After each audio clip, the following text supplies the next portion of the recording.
Welcome to Screencasting. Enhance the virtual learning environment.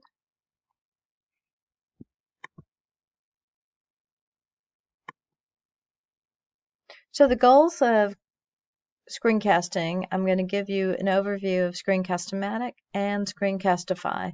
We'll look at the pros and cons of each and engage in installing, creating, troubleshooting, and delivering.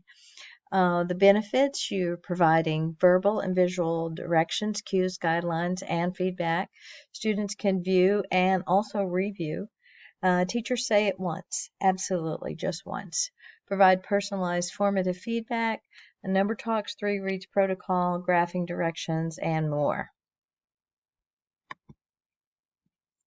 Like I said, we're going to look at 2 platforms, ScreencastOMatic, which I am using right now, and Screencastify. One is a download, it's a free version, and the other is a Chrome extension. Here's one thing I really like. Free 15-minute videos, and Screencastify is free 5-minute videos. However, 15 minutes is often too long.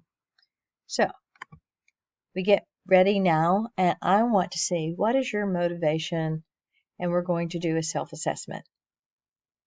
Are you A or B? I would like you to put A or B in the chat.